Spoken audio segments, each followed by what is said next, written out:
Bismillahirrahmanirrahim. Assalamualaikum warahmatullahi wabarakatuh. Salam Waalaikumsalam. sejahtera buat kita semuanya, sahabat Cadi. Selamat datang di Papazla Insight dan sahabat Rocky Syam, sahabat Suluk Matan dimanapun berada. Dari Sabang sampai Merauke, dari Pulau Miangas sampai dengan Pulau Rote, semoga selalu dalam keadaan sehat walafiat dan dalam lindungan Allah Subhanahu wa taala. Amin amin ya robbal alamin. Ya, pada malam hari ini kita akan membahas terkait tentang sejarah peradaban Islam yang nanti kita akan diskusikan bersama Ubed, kemudian Gus Haikal dan Gus Rocky. Dan tema kita pada malam hari ini adalah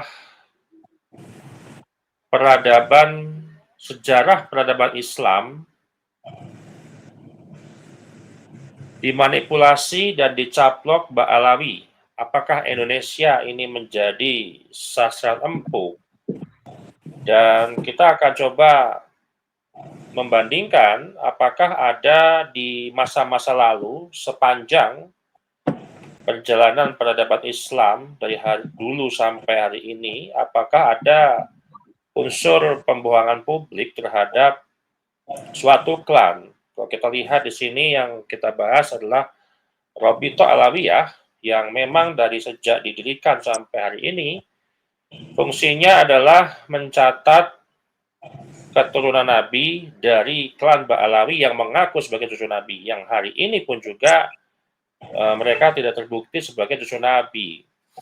Dan ketika zaman-zaman dahulu, mungkin para kiai ulama yang ada di masa lalu itu mungkin husnuzon dengan adanya hal itu.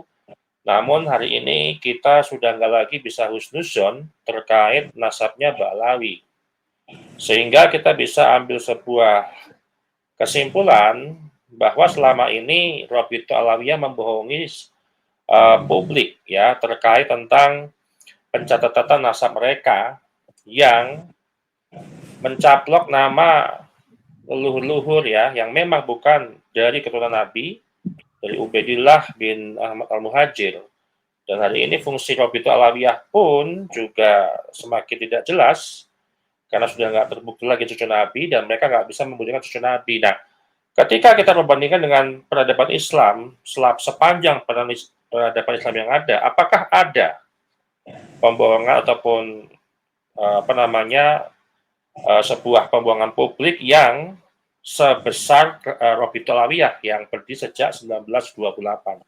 Nah, kita ke Kiai Ubed terlebih dahulu, karena ini sejarah ya. Tadi Kiai Ubed akan menjelaskan bagaimana perjalanan peradaban Islam selama ini dan bandingkan dengan perjalanan dengan Robito Alawiyah. Monggo, silakan Kiai Ubed. Oke, baik. Makasih, Mas Erli. Yang saya hormati Gus Hasanain Haikal. Saya kangen lama nggak ketemu.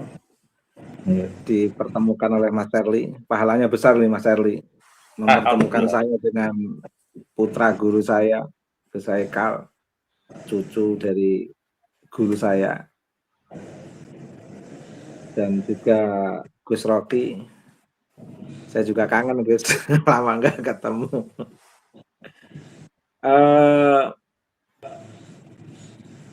Bicara sejarah, saya ingin merujuk pada prinsip Ibnu Khaldun, Mas Erli. Sejarah itu dasarnya itu waqi'ul umran al-bashari. Itu teks yang betul-betul ada di Muqaddimah Ibnu Khaldun. Artinya sejarah itu berdasarkan perkembangan realitas peradaban manusia. Sebuah realitas al-waqi', realitas itu artinya sesuatu yang memang harus betul-betul ada dan nyata. Ada dan nyata secara turun-temurun dalam sebuah kawasan atau wilayah. Misalnya Gus Rocky secara turun-temurun di Cirebon, makam-makam leluhurnya di Cirebon. Ibarat tidak ada dokumen tertulis, orang percaya. nggak perlu penjelas karena memang itu kawasan Gus Rocky. Nah, tapi kalau Gus Rocky di Amerika, cucu generasi kelimanya Gus Rocky mau mengaku sebagai penduduk asli Amerika, atau Gus Rocky itu Indonesia datang di Amerika menjadi penduduk Amerika, mengaku sebagai orang Amerika, atau keturunan dari Indonesia yang di Amerika, itu harus ada penjelas, harus ada penjelasan. Nah, penjelasan itulah yang disebut dokumen yang tercatat atas perjalanan migrasi itu. Tapi kalau Gus Rocky di Cirebon, nggak perlu catatan, nggak apa-apa, wong turun-temurunnya di Cirebon. Kesaksian masyarakat itu sudah sangat kuat di Cirebon itu. Hal yang sama Gus Haikal mengaku orang Meranggen, putunya Mbah Mutohar, putunya Mbah Musleh, gurunya para ulama Nusantara, pendiri Jatman. Itu orang nggak mengingkari karena rumah, keluarga, para santri dari generasi ke generasi itu memang di situ. Makam leluhur juga ada di situ. Nah, tapi ketika ada imigran datang di Yaman, mengaku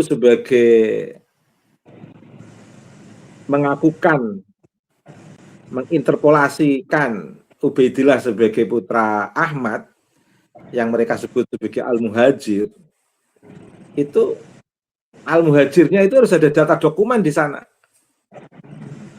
untuk memastikan bahwa ada rentetan generasi bahwa Ubaidillah itu putra Ahmad yang makamnya ada di Yaman misalnya. Itu harus tercatat di situ migrasinya itu.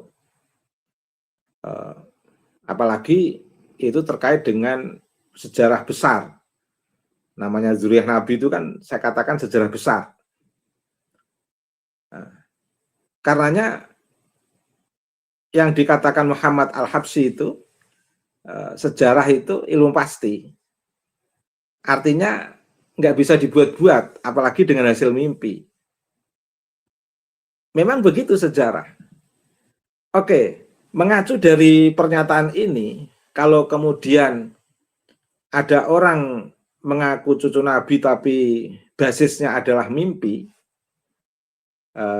dan itu dibuat oleh Ali Asakron di dalam bukunya Burqah Musyikoh misalnya di abad 9 misalnya, itu artinya ada sebuah kedustaan. Dan anehnya kedustaan itu diselimuti melalui sebuah otoritas ketokohan. Dan otoritas ketokohan itu dilegitimasi oleh sebuah mimpi. Mengacu pendapatnya Muhammad Al-Habsyi sendiri kan sebenarnya sudah nggak valid. Masa ilmu pasti hanya dironsen dengan mimpi misalnya. Belum lagi kalau mengacu kepada terminologi kesejarahan menurut perspektif Imam Ibnu Khaldun, yang menegaskan bahwa sejarah itu harus dibangun atas dasar realitas peradaban manusia, realitas perkembangan peradaban manusia, waqi'ul umran al-basyari. Mengacu itu, berarti kan ada kedustaan di sana. Tidak ada sebuah realitas dipaksakan sebagai sebuah realitas dengan cara interpolasi, ditutup-tutupi dengan cara glorifikasi. Itu sudah kedustaan. Inilah yang disebut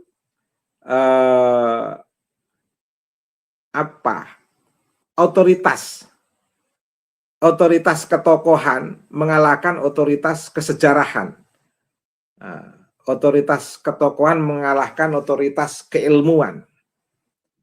Yang kebetulan saya dapat undangan tanggal 25 insya Allah presentasi ini ke Haikal di Sarif Hidayatullah. Kebetulan paper saya diterima untuk presentasi di sana antara otoritas ketokohan dan otoritas keilmuan dalam perspektif sejarah Nusantara, perkembangan sejarah di Indonesia, perkembangan sejarah kontemporer Indonesia. Nanti saya akan bahas ke situ. kemarin juga sudah saya sampaikan juga di seminar internasional melalui virtual di Manchester itu. Ini kalau mengacu pada perspektif historis, Mas Charlie. Nah, sekarang bagaimana ketika kita kaitkan dengan institusi Robitoh Alawiyah? Kalau Robitoh Alawiyah berdiri sebagai organisasi yang bertujuan untuk memberdayakan masyarakat, untuk mengakomodir pandangan, pikiran, pendapat berserikat yang dilindungi oleh undang-undang, itu sah sebagai sebuah organisasi dan institusi untuk pemberdayaan. Tapi kalau Robitoh sebagai organisasi melegitimasi sistem kenasaban Ba'alwi, bahwa Ba'alwi nasabnya tersambung kepada Nabi, kalau arahnya ke sini, berarti ini adalah organisasi yang tipu-tipu, organisasi yang menipu. Jujur saja, saya katakan begini. Jadi kalau organisasi Robitoh berdirinya didasarkan kepada sebuah upaya untuk melakukan transformasi kepada masyarakat, mendampingi masyarakat, memberdayakan masyarakat, membebaskan dan mencerahkan masyarakat, hak berserikat sebagai warga negara yang sah di Indonesia, bagus. Tapi kalau organisasi ini diinisiasi untuk mengawal nasab Nabi, sementara sistem sejarah Ba'alwi tidak tersambung ke Nabi, tapi masih ngotot dan ngeyel melegitimasi Ba'alwi itu berintisab kepada Nabi, berarti ini kalau arahnya ke sini, berarti organisasi ini organisasi yang yang melegitimasi kedustaan dan kebohongan publik. Nah, sebenarnya ini bisa dikasuskan atau tidak, saya nggak tahu, nanti Gus Haikal mungkin akan memberikan perspektif ini. Tapi dalam konteks organisasi yang melegitimasi gerakan sosial berserikat, saya apresiasi. Tapi kalau ini dijadikan sebagai legitimasi atas dasar sistem kenasaban Ba'alwi berintisab kepada Nabi, berarti organisasi ini organisasi yang melegitimasi kedustaan, melakukan kebohongan publik.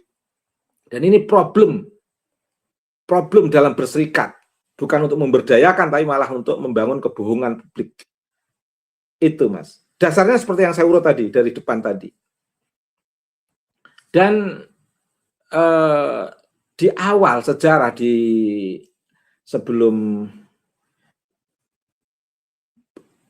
ketika di awal masih bersama Al-Irsyad, sebenarnya juga sudah ada problem konflik kepentingan. Dari awal memang saya menilai Robitoh ini adalah sebuah organisasi. Ini perspektif saya. Robitoh adalah sebuah organisasi yang memang dikelola oleh kelompok kepentingan yang menjadikan nasab sebagai madhab. Indikasinya di mana? Indikasinya adalah dari awal mereka itu sudah sangat semangat untuk diakui sebagai Sayyid Syarif oleh pemerintah Hindia Belanda. Sudah betul-betul punya kepentingan untuk diakui sebagai cucu Nabi. Kemudian sampai ke sini itu juga menguatkan sistem kenasaban begitu herois, melebihi sistem mazhab dalam konteks ilmu kalam, konteks ilmu fikih maupun konteks ilmu tasawuf. Bahkan dengan terang-terangan mereka juga sudah menjadikan sistem nasab itu sebagai pedoman kedua setelah Al-Quran. Ikut Al-Quran, nggak ikut Habib, sesat. Atau sebaliknya, ikut Habib, nggak ikut Al-Quran, sesat. Di situ sudah nggak ada hadis, sudah nggak ada ijma, sudah nggak ada qiyas, sudah nggak ada perspektif kalam, sudah nggak ada perspektif tasawuf. Yang penting pokoknya ikut Al-Quran, ikut Habib, selamat. Ikut Al-Quran, nggak ikut Habib, sesat. Dan itu yang menyampaikan bukan orang kecil. bukan orang yang tidak dikenal. Notabene Ketua Rabithah yang mengatakan begitu. Dan itu diglorifikasi dengan lagu-lagu ya tahrim, diglorifikasi dengan sistem privilege yang dibangun oleh komunitas habaib, dibangun dengan sistem arogansi, dibangun dengan teori hegemoni. Kalau saya sebut teori yang dibangun habaib itu teori hegemoni, ideologi yang dibangun habaib itu ideologi Ba'alwi. Ba'alwi menjadi ideologi. Terkait dengan kenasaban, hampir semua habib itu sepakat mengaku sebagai cucu Nabi, sudah tidak oknum lagi. Tapi pertanyaannya, apakah mereka tahu kalau itu hasil ronsen, hasil interpolasi? Saya nggak tahu apakah semua habib tahu atau tidak. Tapi paling tidak Kiai Imad sudah membongkar itu, bahwa munculnya itu kan dimulai sejak Ali Al-Sakran, dijelaskan di Burqah Musyiqah itu. Itu sebagai bentuk bukti awal interpolasi, dan itu diakui di sana, bukan sebuah fakta historis, tapi betul-betul ahistoris. Kemudian dari perspektif filosofis, mereka ini sebenarnya sudah sangat jelas. Perspektif mereka itu sudah perspektif batiniah, perspektif Imam Maksum. Memang mereka tidak mengatakan percaya pada Imam Maksum, tapi siapa yang mengelak kalau orang itu bisa keluar masuk neraka dengan bebasnya? Allah mau menurunkan bala harus izin wali kutubnya dari Ba'alwi. Ini kan tanpa disadari mereka telah memaksumkan tokoh-tokoh dari Ba'alwi. Banyak ajaran-ajaran khurafat yang sudah dikupas Mas Sherly, Mas Rocky, Gus Haikal, dan Gus Aziz. Itu semua indikasi mereka itu memaksumkan diri meskipun mereka tidak mengatakan itu maksum. Dan ini melakukan istilahnya apa? Bukan membebaskan umat, bukan mencerahkan umat, tapi membodohi umat, mengkooptasi umat, sampai-sampai mereka dengan terang-terangan mengatakan ajaran-ajaran khurafat itu mereka katakan sebagai bagian daripada ajaran karomah para wali. Kalau nggak percaya berarti nggak percaya karomah. Kalau nggak percaya karomah berarti bukan Ahlussunnah wal Jamaah. Oh, ini kan luar biasa kebohongan publik membolak-balik prinsip ajaran kita. Di mana-mana namanya karomah itu menguatkan teks kewahyuan, teks kenabian. Di mana-mana namanya karomah itu tidak bertentangan dengan syariat, menguatkan syariat. Di mana-mana namanya karomah itu menguatkan kemanusiaan, keadilan, dan kesetaraan. Di mana-mana namanya karomah itu membebaskan dan mencerahkan dari otoritarianisme, dari kekerasan, baik kekerasan yang ditimbulkan secara personal maupun internal seseorang, maupun kekerasan yang ditimbulkan dari faktor eksternal seseorang. Saya misalnya tersiksa dengan perasaan saya, terus ketemu seseorang yang punya karomah, akhirnya saya terbebaskan dari ketersiksaan yang saya alami. Nah, orang yang bisa membebaskan saya dari belenggu otoritarianisme saya kepada diri saya sendiri, itu karomah. Atau orang bisa membebaskan kita dari otoritarianisme seseorang, dari intervensi seseorang, menjadi tercerahkan. Nah, kalau ada orang bisa membebaskan ini, berarti itu karomah. Ini bukan membebaskan intervensi internal maupun eksternal, bukan membebaskan otoritarianisme internal maupun eksternal, tapi malah memberikan pembiaran atas otoritarianisme yang berkembang atas nama kenasaban lewat bahasa khurafat yang bertentangan dengan teks kewahyuan, teks kenabian, hasanaturos. Kok bisa dikatakan karomah? Akhirnya kita hanya memberi peringatan. Ketika mereka kita beri peringatan tidak mau tahu dan ngeyel, ya akhirnya netizen yang berbicara. Saya tahun 2016 sudah Mas Charlie Kupas itu mengingatkan kepada Mbak Alwi, khususnya pada Rizik Syihab, hati-hati terhadap Kiai dan NU. Kalau suatu NU Kiai itu jangan diremehkan. Suatu ketika kalau mereka itu pada akhirnya merespon atas cacian dan sikap-sikap arogansi Mbak Alwi, nanti kasihan Mbak Alwi. Yang kedua, saya ingatkan kepada Habib dan Muhibbin, setelah ada tesis Kiai Imad, sebaiknya diem. Jangan malah memframing. Jangan malah mengucapkan, mengkafirkan, tidak mendapatkan syafaat, menuduh yang nggak percaya Mbak Alwi berintisab kepada Nabi, mereka adalah anak zina dan lain sebagainya. Jangan keluarkan kata-kata itu.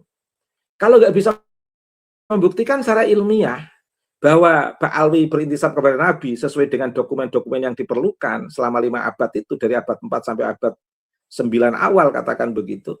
Kalau nggak bisa membuktikan, lebih baik asukut salamah.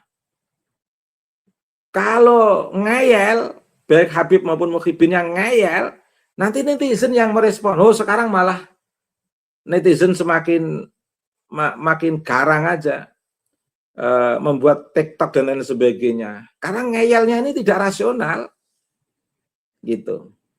Semakin ngeyel, semakin dipakai candaan publik nanti. Ini sudah saya ingatkan. Karena dalam kondisi apapun kita ini tidak ingin lama-lama bicara nasab. Tadi ada yang tanya kepada saya, gimana tentang simpulan tesis Kiai Imad? Ya, simpulan tesis Kiai Imad itu hak Kiai Imad sebagai sebuah temuannya.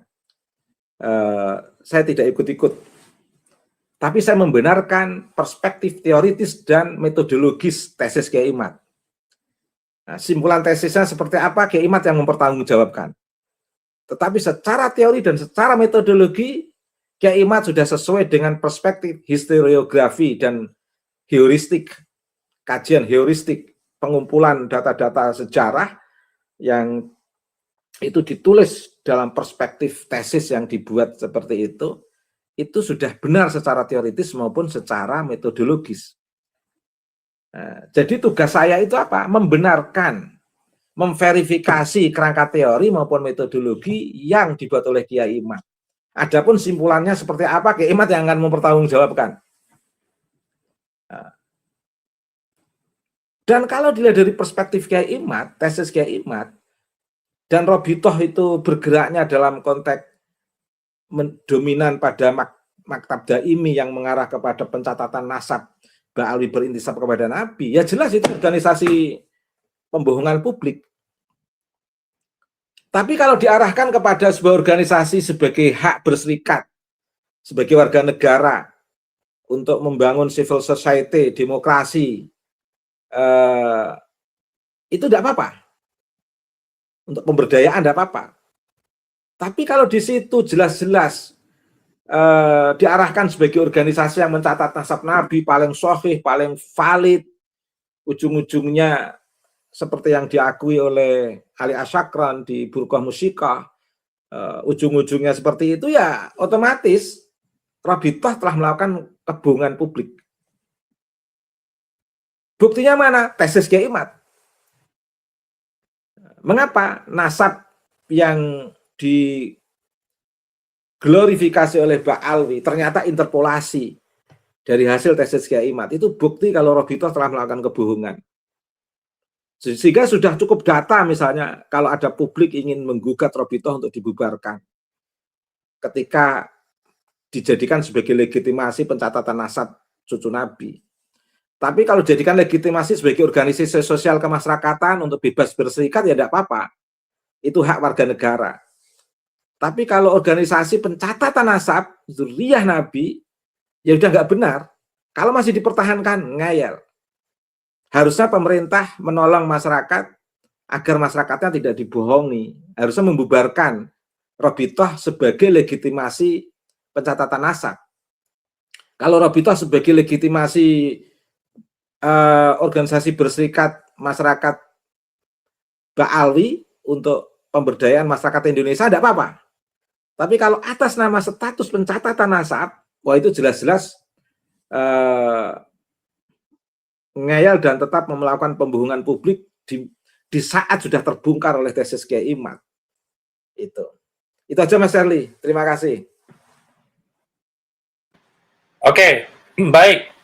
Jadi saya rasa kalau tahun sekarang Pak Kiai tahu atau nggak tahu, ya kayaknya sih nggak mungkin ya. Mungkin kalau tahun pertama tesis Kiai Imad mungkin hanya sebagian mungkin yang tahu pada baik ini gitu kan. Kemudian tahun kedua ya mungkin sedikit yang tidak tahu gitu kan. Tapi kalau hari ini ada sebagian nggak tahu juga, ini saya rasa mustahil juga. Dan kalau memang terjadi faktanya semua tahu, ya berarti kan tidak hanya Robito Alawiyah saja, tapi seluruh habaib itu juga melakukan pembohongan publik dengan mereka supaya diterima di masyarakat, supaya ekonomi dakwah ini jalan, supaya banyak masuk ke panggung-panggung, dan itu memang tujuan mereka gitu loh, untuk bisa menghegemoni. Baik, kita ke Gus Rocky terlebih dahulu, Gus, untuk menanggapi sampaikan KUP tadi juga sempat disinggung bahwa ini persoalan kalau Robito Alawiyah inilah mazhab gitu kan. Saya ingat kalau misalkan Pak Alawi ini rukun imannya ada 7, percaya dengan nasab Alawi, kemudian kalau kita bicara mazhab gitu juga. Ternyata Pak Alawi itu percaya nggak hanya 4 mazhab, tapi ada mazhab yang lain seperti mazhab yang selama ini mereka klaim sebagai cucu Nabi. Monggo, silakan Gus Rocky. Siap, Kang Charlie. Terima kasih. Yang saya hormati Kiai Ubed, lama tak jumpa. Alhamdulillah bisa berdiskusi kembali setelah sekian lama. Kalau dengan Gus Haikal, ya agak sering lah. Belakangan ini sudah ada beberapa podcast kita. Alhamdulillah. Ini dan nampaknya beberapa minggu memang, beberapa pekan saya tidak membahas fokus ke soal Ba'alwi lagi. Jadi kangen sama perba'alwian ini. Ya mungkin saya sih tentu di dalam spirit yang sama bersama Kiai Ubed, karena tentu saja saya memandang beliau sebagai guru senior yang berbagi pengetahuan khususnya di bidang sejarah peradaban Islam, filsafat Islam juga, dan khususnya di topik mengenai Islam Indonesia yang di situ ada topik soal Ba'alwi juga, kita banyak mendapatkan ilmu dari beliau. Dan tentu saja spirit lainnya yang beyond daripada knowledge of Islamic history, Indonesian Islamic history adalah spirit kita di dalam movement, bahkan tidak hanya di dalam pemikiran, di dalam Islamic thought, tapi juga di dalam Islamic movement. Kita sama-sama Nahdlatul Ulama, Nahdiyin. Kemudian di spirit yang sama ada spirit dekolonialisasi, karena kita melihat fenomena Ba'alwi sebagai fenomena penjajahan spiritual yang kemudian bisa jadi penjajahan struktural, bisa menjadi penjajahan mental dan seterusnya apabila dibiarkan. Dan tentu saja ini semua atas kehendak Allah dibukakan futuh bahwa ada sesuatu yang salah, sehingga umat harus tersadar bahwa klaim-klaim yang dilakukan oleh para Habib Ba'alwi itu tidak benar, bahwa mereka cucu Nabi, mereka memiliki kesaktian A, B, C, D, dan seterusnya. Pada akhirnya itu dibukakan. Dan ini selaras tentu dengan diskusi topik kita malam hari ini mengenai sejarah peradaban Islam yang dimanipulasi, dicaplok Ba'alawi, dan mengapa Indonesia secara empuk.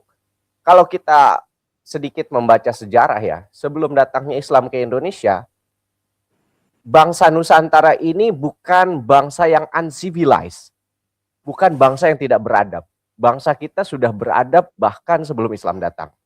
Ya, kalau berbicara mengenai struktur kepercayaan saja, kendati kita tidak merefer langsung pada katakanlah kepercayaan yang oleh para sejarawan ditulis sebagai periode Hindu-Buddha misalnya. Kalau kita merefer ke Jawa Barat, ada sistem kepercayaan disebut Sunda Wiwitan. Ada di daerah Jawa Tengah, Jawa Timur mungkin kepercayaan yang disebut Kapitayan dan seterusnya. Tetapi saya ingin berbicara tentang satu sistem kepercayaan yang mungkin dianggap di luar Islam, tetapi itu sejalan dengan monoteism dan juga etika-etika, bahkan etiket yang itu selaras dengan nilai-nilai Islam. Misal, di dalam struktur pemikiran masyarakat Sunda, Jawa Barat itu, yang namanya posisi perempuan itu superior di atas laki-laki di dalam arti untuk menjaga kehormatan mereka. Di dalam satu sistem berpikir masyarakat Jawa Barat, masyarakat Sunda, perempuan itu punya satu istilah yang itu juga jadi mitologi, namanya Sunan Ambu. Nah, jadi itu sebetulnya kalau ditarik pakai perspektif feminisme ala Barat atau modern, itu adalah feminismenya orang Sunda. Di mana Sunan Ambu itu adalah menyimbolkan, saya pernah menulis artikel soal itu sudah tahun berapa ketika saya S1. Sunan Ambu ini adalah perempuan yang memang harus dimuliakan karena dari perempuan inilah justru seorang laki-laki, anak beranak ke bawahnya itu bisa terdidik dengan baik. Dimulai dari nenek. Entah nenek dari ibu ataupun nenek dari bapak, apalagi nenek dari bapak. Nah, itu yang menentukan istilahnya nasab kita. Nah, di situ. Makanya kalau di masyarakat Sunda itu masalah nasab itu tidak terlalu paternal alias terlalu jalur bapak, itu enggak. Karena posisi ibu juga sangat dimuliakan, ya. Jadi tidak dibilang matriarki juga, tetapi itu tadi perempuan punya posisi yang spesial. Kemudian Islam datang dengan ajaran yang melalui hadis bahwa Rasulullah ditanya siapa yang harus dimuliakan di antara ayah atau ibu. Rasulullah menjawab umuk 3 kali. Ibumu. Sebelum Islam datang dengan hadis dari Rasulullah itu, masyarakat Sunda itu sudah memahami tata krama, etika terhadap perempuan, terhadap ibu, terhadap nenek, terhadap anak perempuan, terhadap istri. Gitu. Tetapi kemudian Islam masuk, tentu saja langsung connect, tidak ada resistensi, Islam dipeluk begitu saja. Tetapi kemudian kenapa wajah Islam itu menjadi sangar? Seolah-olah mendiskreditkan peran perempuan dan lain-lain. Saya kira disinilah pembelokan epistemologi Islam, tata nilai Islam yang melenceng terjebak pada hal-hal yang sifatnya daging atau tampilan luar. Seolah-olah yang dikatakan Islam itu harus berjubah pakai udeng kayak Rizik Syihab. Kalau ceramah harus koar-koar keras-keras. Ngata-ngatain kiai dengan nama-nama binatang misalnya. Apakah itu Islam? Inilah justru yang menurut saya merusak value, nilai daripada Islam itu sendiri. Dan justru itu yang sering dikeluarkan mereka, kalian kalau tidak ada para habaib katanya masih menyembah batu dan pohon. Kita sebelum datang kalian, kita sudah berislam. Bahkan tanpa nama Islam sekalipun, etika kita sudah lebih islami daripada kalian. Ya. Dibanding manusia-manusia dari gurun yang mungkin lebih barbar, masyarakat kita tidak sebarbar itu. Kita sudah punya peradaban yang lebih mulia. Untuk mengambil contoh lain misalnya juga terkait peradaban ini, yang kemudian Islam di situ memberikan warna. Misalnya kalau ada dongeng, Kang Charlie pasti akrab dengan dongeng ini, dongeng Sangkuriang.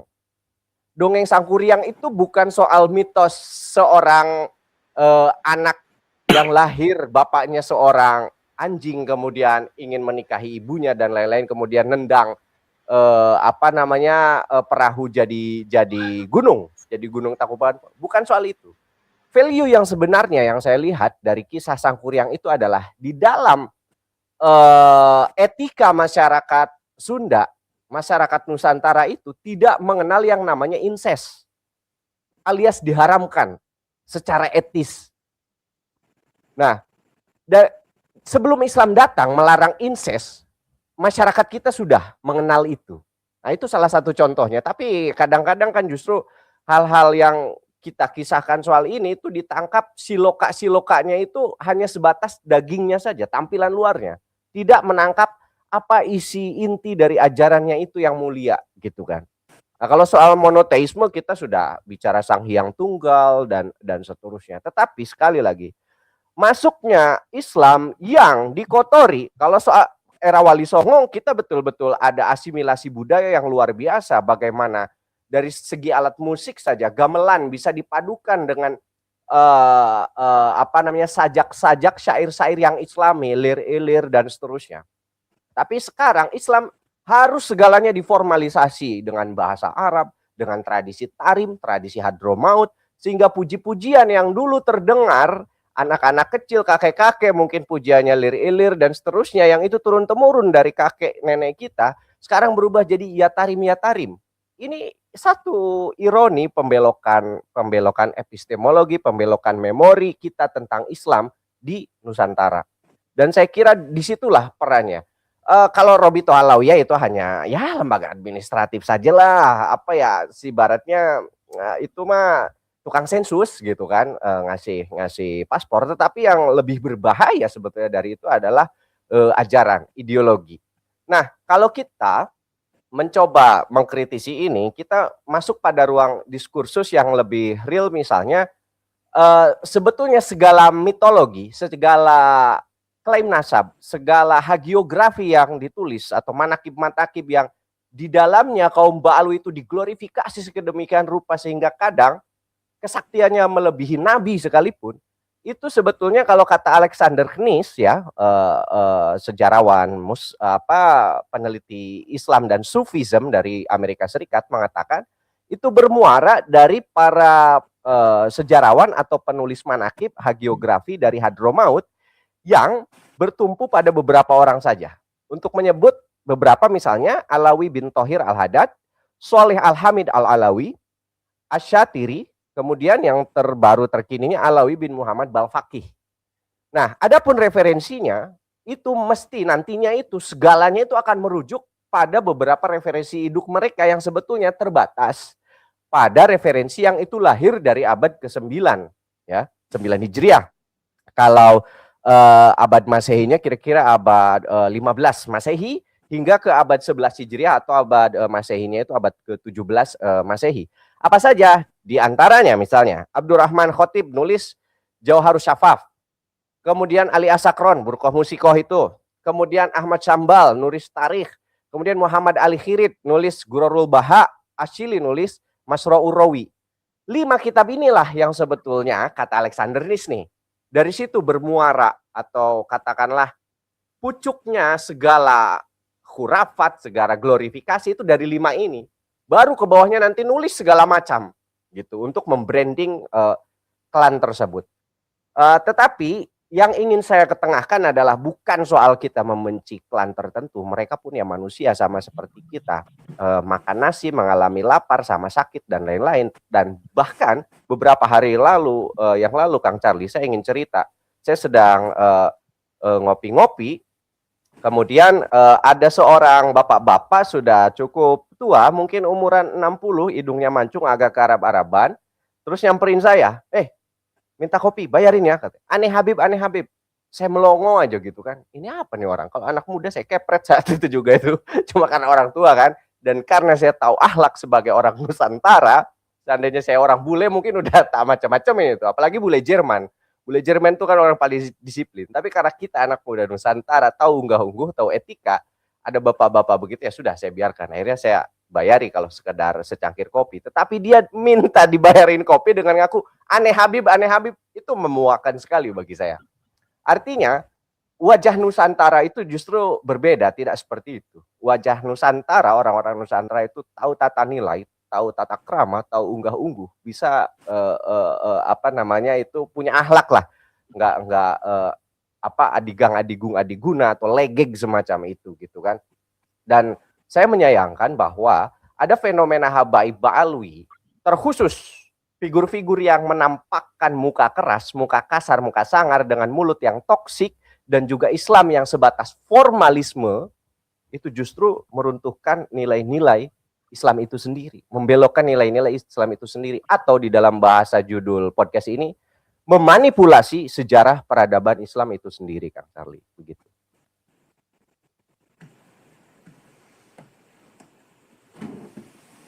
Cek. Ya, baik.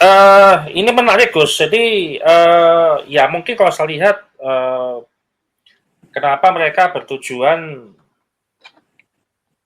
memasukkan, ya, kalau memang tadi sampaikan kayak Ubed, ya, Robi Tolawiyah itu, ya memang tujuan menipu, gitu, karena memang menipu umat, adalah sebagai bagian daripada melanggengkan upaya mereka untuk diterima di masyarakat. Coba kalau kita misalkan mereka tidak mengaku cucu Nabi, kemudian mereka melakukan dakwah, pasti kan dakwah itu kan melalui tahapan-tahapan untuk menjadi penceramah, untuk disebut sebagai kiai pun juga ada beberapa standar yang harus ditempuh, harus punya ilmu yang mumpuni, bahkan untuk disebut sebagai ulama itu juga berat persyaratannya gitu, karena ketika mereka berupaya mengaku cucu Nabi, ya dia bypass, artinya disejajarkan dengan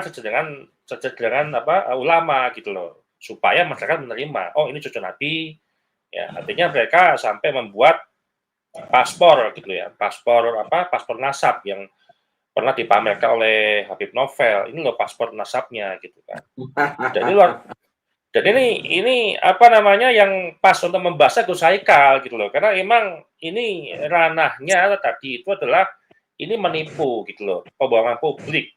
Hari ini gedung yang terdiri dari berapa lantai itu 4 atau 5 lantai gitu kan, yang nggak ada fungsinya. Lebih baik fungsinya jadi gedung wakaf, misalkan penampungan orang-orang jalanan yang ada di Jakarta, ditampung, diurusin, itu lebih bermakna buat masyarakat gitu loh, daripada mereka terus saja mencatat sampai nanti punya cucu dicatat lagi, ya buat apa gitu loh, kalau mereka bukan cucu Nabi. Nah ini ke Gus Haikal untuk membahasnya. Gus Haikal ini dari sudut pandang hukum nih, Gus Haikal. Monggo, silakan Gus Haikal. Assalamualaikum warahmatullahi wabarakatuh. Saya hormati Ubed, alhamdulillah. Semoga sehat selalu Kang Charlie dan Gus Abdul dan para pemirsa. Semoga yang kita sampaikan bermanfaat. Semoga Allah meridhai kita semuanya, merahmati kita semuanya. Ya, sebelum ke ranah hukum, saya mau bahas sedikit tentang tadi sejarah ya. Kalau saya memotret sekilas lewat misalnya bukunya Surah Al-Bagri yang selalu dikaji sama Gus Aisyah Juli, ini beberapa videonya itu tentang sejarah Hadroh Maut gitu, Asia gitu. Jadi Surah Al-Bagri itu kelahiran kira-kira 1913, kelahiran Indonesia. Terus dia menerbitkan bukunya di Mesir, meninggalnya kira-kira 1993 lah. Gitu. Jadi di Hadramaut sendiri, di Tarif sendiri itu selalu terjadi konflik ya, antara suku-suku. Di mana daerah itu kalau ada konflik, kalau ada persengketaan, pastinya ranah ilmu pengetahuan, ranah tulis menulis itu pasti tertinggal gitu. Jadi di mana di situ ada konflik, pastinya yang lain-lain keteteran kan gitu. Nah itu antara lain Pak Alawi itu masuk di wilayah seperti itu, dan mereka merasa harus survive kan gitu, karena di situ mayoritas mazhab Syafi'i, mereka ya bilang mereka juga mazhab Syafi'i gitu.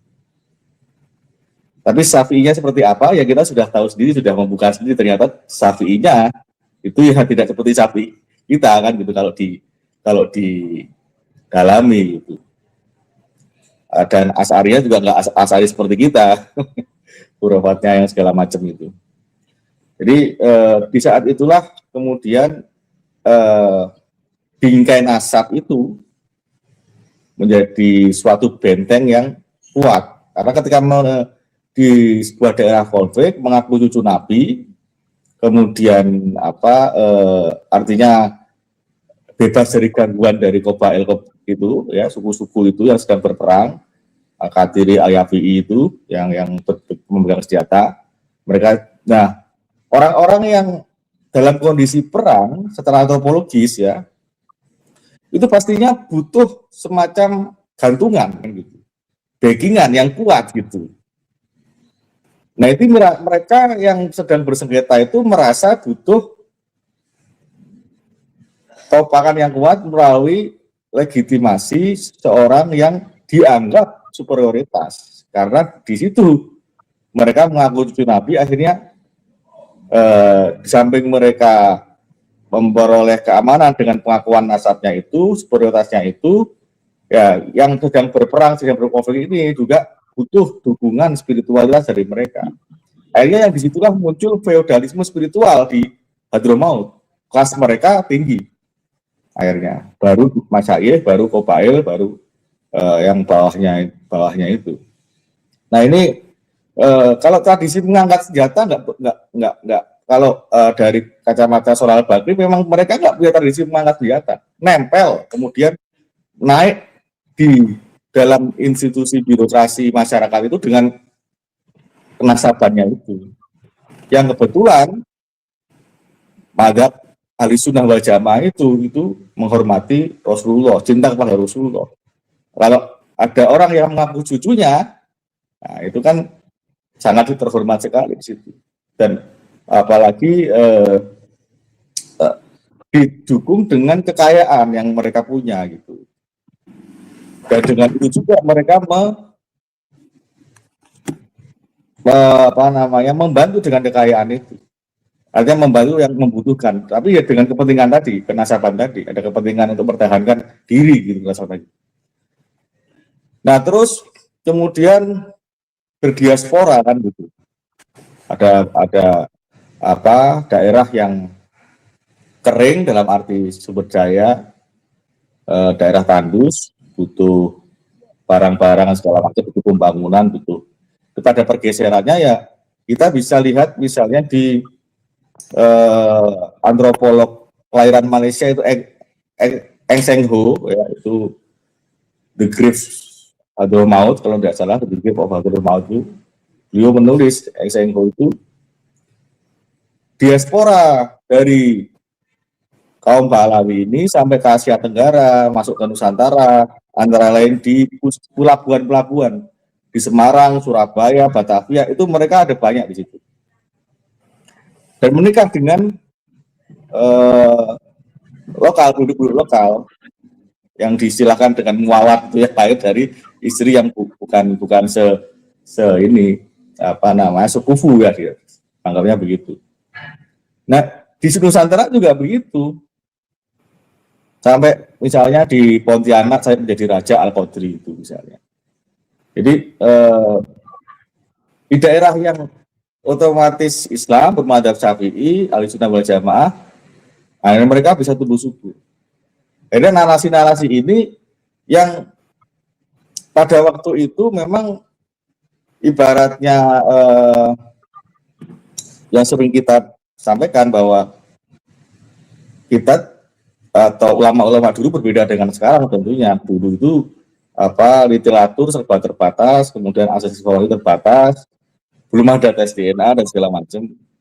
Kemudian didukung dengan ya tampilan-tampilan yang serba mungkin serba mewah dalam pandangan pada waktu itu, kehormatan itu kan gitu. Ya yang sekarang saja masih begitu, masih banyak yang masih jadi korban gitu kan.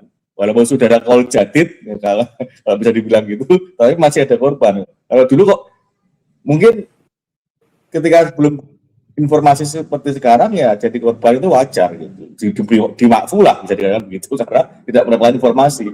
Tapi kalau sekarang sudah demikian banyaknya bisa diklarifikasi, tinggal mau apa enggak kan gitu, membuka diri untuk mengkaji kan gitu di dalam persoalan ini kan. Sebenarnya ini kan persoalan data gitu, data sejarah, bukan persoalan hukum fikih mau mengijma sesuatu yang tidak ada dasar ya.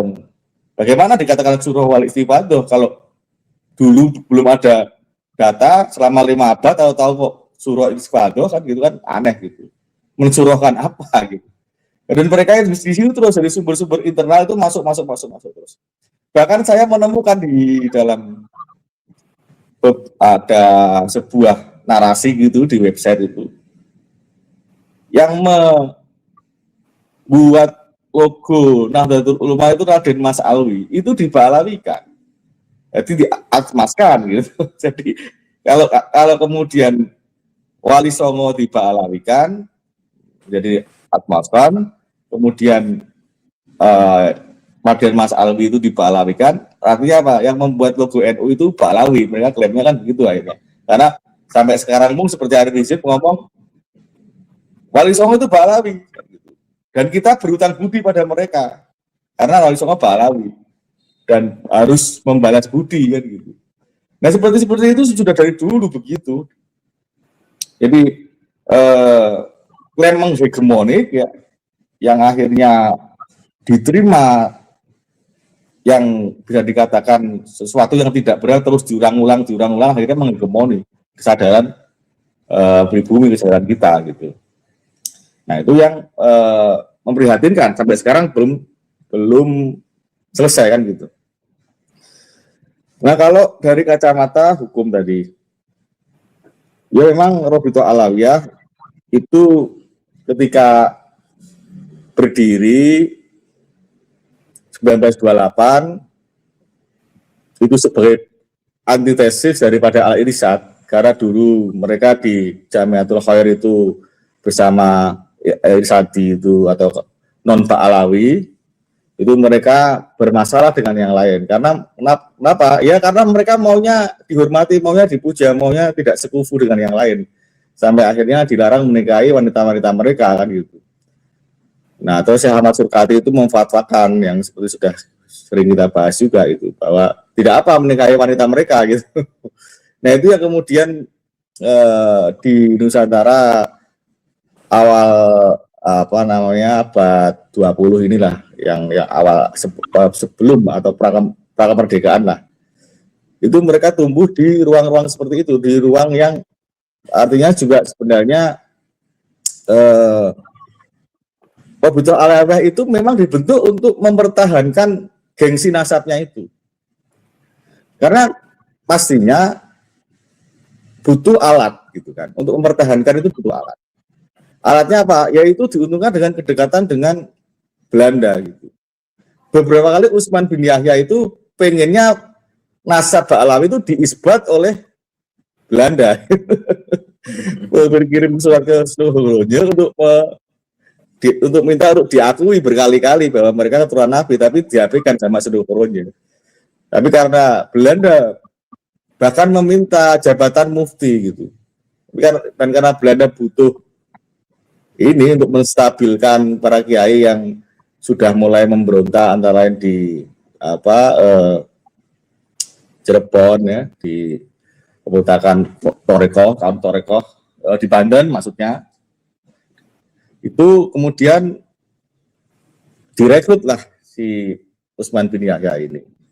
Nah, di awal-awal itu ya Ba'alawi ini ketika diuntungkan itu diuntungkan dengan kedekatan Belanda ini dimanfaatkan betul. Karena tadi di ruang konflik mereka bisa tumbuh gitu. Yang kemudian literasi itu dipergunakan untuk meredam perlawanan-perlawanan terhadap Hindia Belanda, pemerintah Hindia Belanda. Dan perlawanan-perlawanan itu diteruskan oleh penerus-penerusnya kan gitu. Lutfi bin Yahya gitu misalnya. Karena juga dimasuk di ruang Torekoh. Dulu Utsman bin Yahya itu di luar Torekoh membonsai kaum Torekoh, tapi kalau cucunya ujung-ujungnya ya masuk ke organisasi torekoh untuk membonsai torekoh gitu. Itu tujuannya sama, cuma dulu eksternal, itu internal gitu. Ya itu sama, nempel, mendekat, naik dengan kenasabannya itu. Nah, kembali ke Robitul Alawiyah tadi, ya memang kalau dari pembentukannya seperti itu, karena di situ jelas ada unsur feodalisme spiritual, pemujaan yang berlebihan terhadap golongan tertentu, itu sudah tentunya sudah melanggar undang-undang kan gitu. Misalnya pasal tentang kebencian dan diskriminasi 242 KUHP ya, yang baru. Dipidana dengan pidana penjara paling lama 1 tahun atau pidana denda paling banyak kategori 2 setiap orang yang di muka umum menyatakan permusuhan, kebencian atau menghina golongan penduduk. Penduduk pribumi itu dikatakan ini apa kalbaim gitu kan, itu belum dicabut sampai sekarang loh pernyataan itu, seperti binatang kan, itu nggak boleh mengawini wanita-wanita mereka itu otokritiknya minim sekali terhadap ajaran-ajaran mereka sendiri, sudah tahu salah tapi dibiarkan terus, jadi artinya ini bisa masuk gitu dalam pasar ini. Jadi menyatakan permusuhan, kebencian atau menghina golongan penduduk, melakukan pembedaan, pembatasan, pengucilan dan pemilihan berdasarkan ras, etnis terhadap golongan penduduk yang mengakibatkan pencabutan atau pengurangan pengakuan, perolehan atau pelaksanaan hak asasi manusia dan kebebasan dasar dalam suatu bidang kehidupan masyarakat. Ya, ini ada pasal kebencian dan diskriminasi, ancamannya 1 tahun. Kemudian juga pasal 448 KUHP ya, pemerasan dengan ancaman, setiap orang dengan maksud untuk menguntungkan diri sendiri atau orang lain secara melawan hukum, memaksa orang lain dengan kekerasan atau ancaman kekerasan untuk menyerahkan suatu barang yang seluruhnya atau sebagian milik orang lain atau milik orang ketiga, atau untuk membuat utang atau menghapuskan piutang, dipidana karena pemerasan dengan pidana penjara paling lama 9 tahun. Nah, pemerasan dengan ancaman ini yang sering dipakai oleh oknum-oknum yang banyak itu untuk ndawir dengan ancaman tidak masuk surga, masuk neraka, tidak mendapat syafaat segala macam, karena mereka merasa kedudukannya itu mulia, punya tiket ke surga dan segala macam, punya kakek yang bisa diandalkan ya. Kemudian juga 449 KUHP dipidana dengan pidana penjara paling lama 4 tahun, paling banyak kategori 4.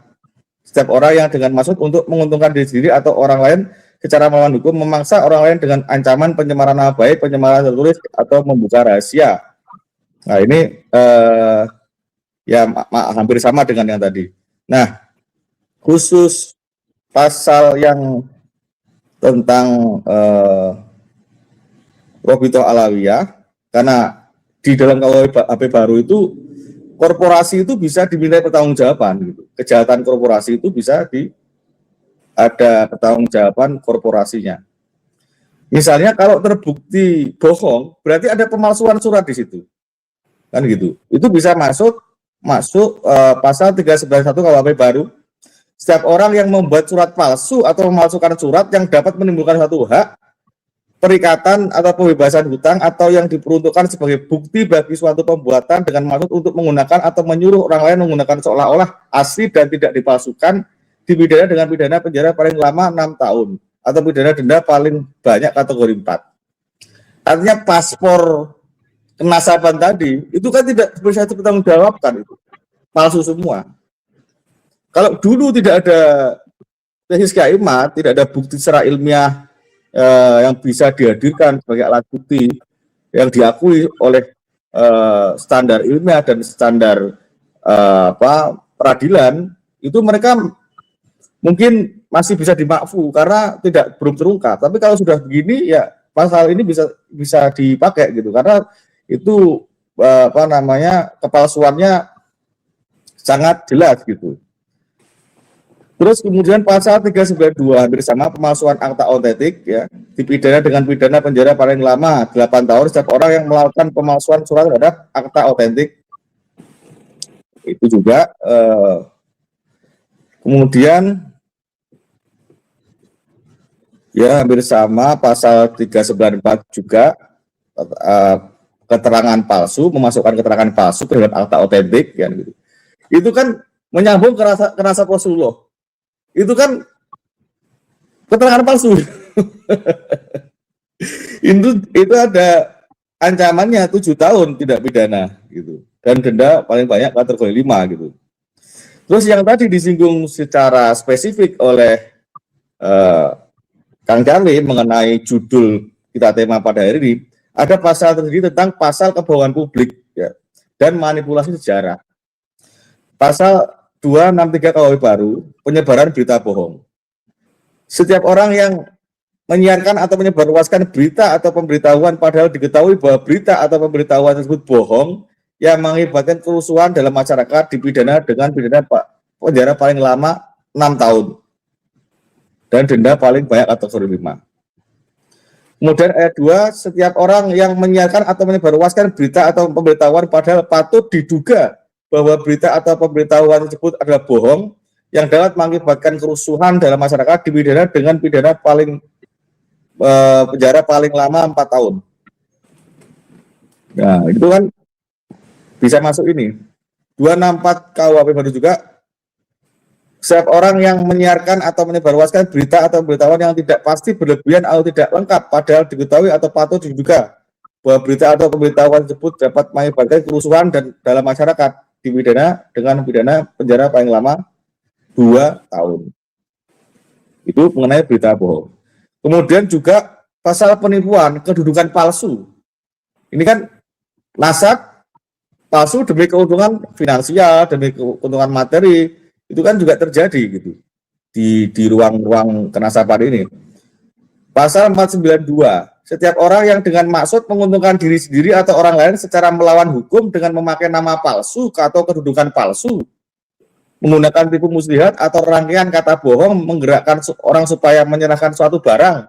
Akhirnya dengan itu orang itu mau menyumbang, mau memaafkan tanah, malah anaknya diperistri, istrinya dikasihkan. Itu penipuan-penipuan yang kita saksikan di dalam masyarakat, dampak dari kenasaban itu. Memberi utang, membuat pengakuan utang atau menghapus piutang dipidana karena penipuan dengan pidana penjara paling lama 4 tahun. Nah, itu ada pertanggungjawaban yang artinya pasal itu kalau misalnya ini ya pihak-pihak yang punya kartu pengacara ya bergerak di wilayah itu, misalnya seperti LBH Ansor ya yang ketika pengen ini tentang masalah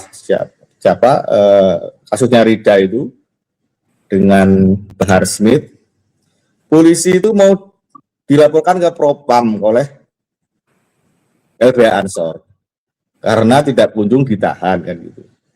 Nah mungkin sambil jeda ya untuk melaporkan ini karena mereka mungkin takut ini cucu Nabi, ya dilaporkan aja Robito Alawi ya, karena itu banyak kebohongan dan kepalsuannya di situ dengan pasal-pasal tadi.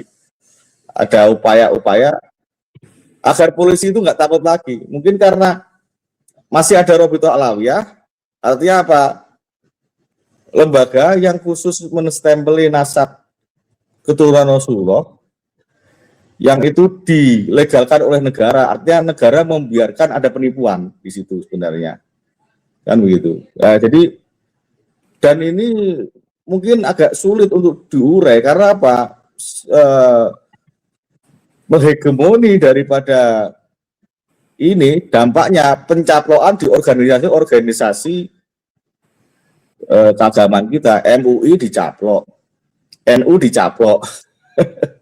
Akhirnya pemerintah untuk menanggulangi Robito Alawiyah ini kan butuh dukungan dari ormas-ormas yang besar gitu agar kondusif gitu. Selama pemerintah tidak ada dukungan dari ormas-ormas besar, mereka masih diam dengan kepalsuan, kebohongan dan manipulasi sejarah. Banyak sekali lah sejarah bangsa dan segala macam itu, sejarah leluhur, sejarah pahlawan. Dan kalau itu minimal pasca muktamar ini ya nanti ada perubahan besar di situ. Akhirnya pemerintah bisa menindaklanjuti dengan proses-proses yang legal dan konstitusional. Lalu selama ini organisasi massa publik yang harusnya menjadi jembatan masyarakat untuk memperoleh hak-haknya, keadilannya, itu masih memihak pada penjajahan spiritual, feudalisme spiritual yang mereka masih pikirannya belum terbuka, ya akan kesulitan terus. Tapi tidak menutup kemungkinan bahwa ya abad lawan itu akan ditinggalkan, karena dimanapun itu kan bahwa jahal hak, kalau batil akan bisa hukum. Jadi akan lenyap insya Allah. Begitu Mas Adi. Ya, baik. Terakhir untuk Ubed menanggapi apa disampaikan oleh Gus Haikal, karena ini dari sisi hukum, dan Gus nggak ada yang seumur hidup ya Gus ya. Itu kok saya lihat cuma 4 tahun, 7 tahun gitu loh. Ya, kalau itu 7 tahun, 5 tahun itu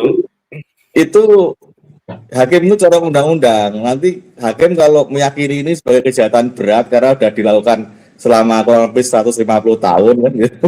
Selama penjajahan kolonial sampai Indonesia merdeka masih berlaku penjajahan spiritualnya, ya bisa berat. Nggak terasa itu, cuma 7 tahun, 5 tahun, bentar lagi keluar. Baik, monggo Ubed untuk menanggapi terakhir daripada Gus Haikal. Ya, saya senang sekali mendengarkan apa yang disampaikan oleh Gus Haikal dan Gus Rocky. Gitu aja Mas Erli, terima kasih. Baik, tambahan Gus Rocky, mungkin sebagai penutup lah ini dalam podcast kita malam hari ini. Ya, tentu ini kita sambil mutolaah mengingat kembali, membuka kembali catatan-catatan apa yang telah kita baca dari sumber-sumber baik yang kita temukan di dalam negeri berbahasa Indonesia, dari tesis Kiai Imad, atau berbahasa Arab seperti Kiai Ubed, Gus Aziz mempreteli hurafat-hurafat atau hal-hal yang janggal di dalam kitab-kitab Ba'alwi misalnya, atau saya misalnya yang rajin mencari literatur berbahasa Inggris yang menulis tentang Ba'alwi, bahwa satu hal yang pasti dari mereka adalah mereka dengan segala cara itu berupaya membeli loyalitas supaya mereka menjadi sang tuan, dan yang mereka beli loyalitasnya entah dengan alat tukarnya berupa hurafat-hurafat atau mungkin bahkan secara material memberikan uang, memberikan harta, memberikan kebendaan lain-lain. Yang jelas mereka bertujuan untuk menjadi tuan. Kalau istilah Gus Aziz itu asultoh ya, baik ar-ruhiyah, bahkan mungkin nggak cuma ruhnya saja. Mereka ingin menjadi tuan atas orang di luar klannya. Dan mereka itu khas, sebagaimana dibilang oleh Alexander Nice, saya sangat berpegang pada paper dia untuk selalu membaca Ba'alwi itu karakternya gimana.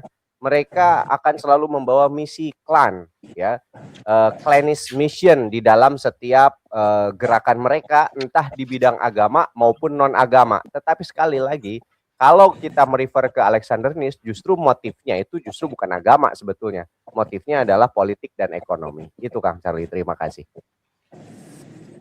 Baik, terima kasih Ubed, Gus Haikal, dan Gus Rocky yang sudah memberikan materi pada malam hari ini. Dan nampaknya memang Robito Alawiyah ini juga, kalau dikasuskan hukum tadi sudah disampaikan oleh Gus Haikal ya, namun nggak ada yang seumur hidup. Saya pikir itu ada seumur hidup, karena memang perjalanan penipuannya itu sudah ratusan tahun gitu loh. Jadi hukumnya juga harus panjang gitu ya.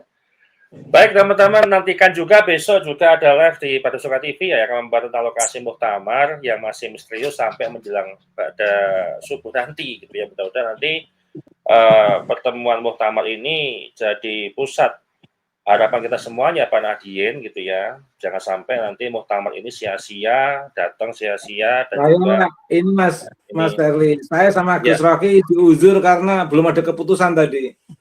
Ya, makanya besok, mudah-mudahan besok ada keputusan, dan kabarnya ditambah beras katanya. Kabarnya ditambah beras ini. Iya. Yang penting jangan di Petamburan lah Kiai. Kalau di Petamburan bahaya nanti markasnya FPI.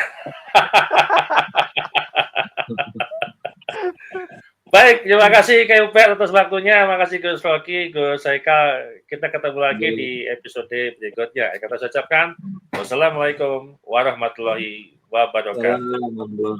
Waalaikumsalam warahmatullahi wabarakatuh. Pamit, Terima Gus kasih. Haikal, Gus Rocky, Mas Terima Rocky. kasih, Kiai.